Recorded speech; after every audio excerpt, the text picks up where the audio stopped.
but doing it high bar and still progressing with my progress. Yeah, that's a little redundant, but sorry about my English.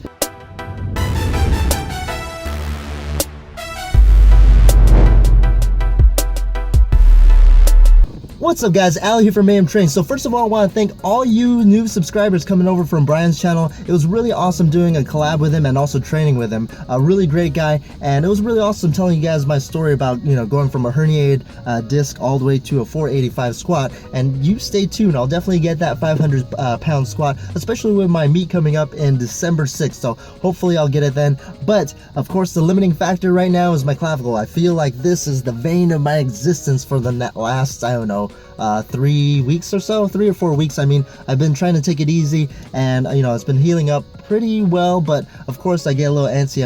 I feel like I always need to squat at least once or twice a day, twice a week at least. But I've been doing the leg press, especially if you've seen, Awakening Hercules with his, we were doing the leg press. It's all good and dandy, and I'm hoping that will transfer over to my squats. So what I did in the beginning of this week was I was training box jumps. So if you guys follow me on Instagram, so which you should do, it's totally awesome because I post stuff.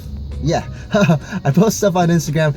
Really, it's like a lazy man's YouTube, really. But over there, I went ahead and did some box jumps. So usually I do box jumps. I was exploding all the way through, and I was about doing 49, 50 inches or so. But I feel like, is there really transfer over from doing the box jump that high? So what I went ahead and did is I lowered down the box, and I also went ahead and did it from a squat position. So I would be at the very bottom where the hole would be, so at the bottom of the squat. So I'm hoping that would transfer over. It felt a little bit more difficult, like I felt like I was actually using the muscles I would use in a squat and really explode through. So I was thinking that might be like more of a dynamic day. And then also I went ahead and what else did I do? I started trying to load up the clavicle doing high bar squats with a super wide grip. And what's cool with this is that the shirt that Brian gave me, it's super comfortable, and I think that's what made all the difference. Yeah.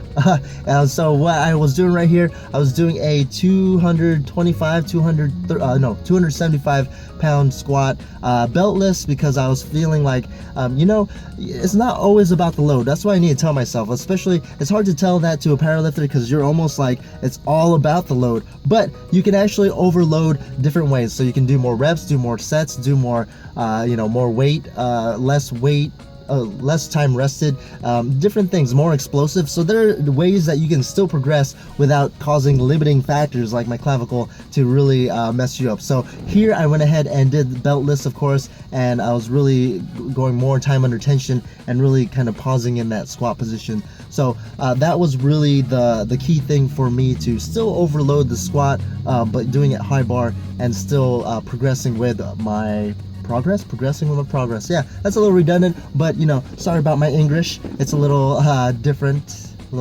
Anyways, let's go ahead and talk about the day after that. So I went ahead and went to Obese to Beast gym, or Brian's gym, of course. That actually used to be my old gym, except the only problem that I didn't sign up longer is that because I went there before it was called Fitness 101. Now it's called The Village. I went there, and the reason why I didn't sign up with them, because it's so close to my work, is that they don't open up at 4 o'clock or 4:30 in the morning. And of course, you know me, it is AM training. I train in the morning because that's the only time I have to train pretty much throughout the day, because I got work, school. I'm actually right before school. I have to go to school in about 7 minutes. I mean, depending on how long I have to keep redoing these takes. But I have school coming up, and then also I got a family of 4. So really, it's about prioritizing your priorities. Yeah, that is again redundant, but of course you didn't come here for an English lesson. You might have came here for a math lesson because I'm Asian.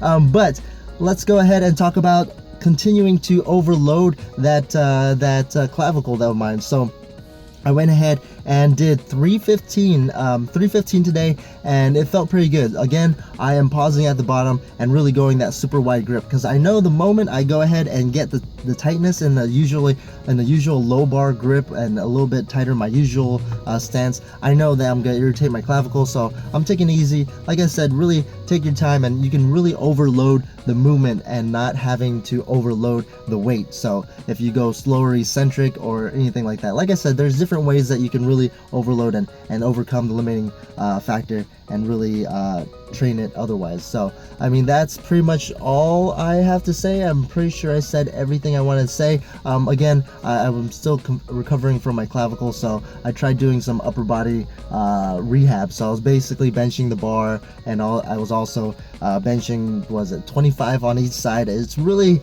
a little depressing, because you know, you're coming from like close to 3 plates all the way to not even a full plate 25. But I know, like I said, it's all about progress and really trying to move forward and not trying to, you know, go not trying to go 1 step forward but 2 steps back.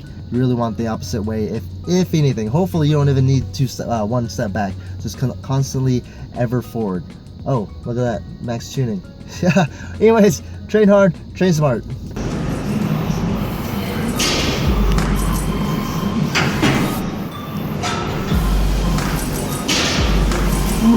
Hey, wait.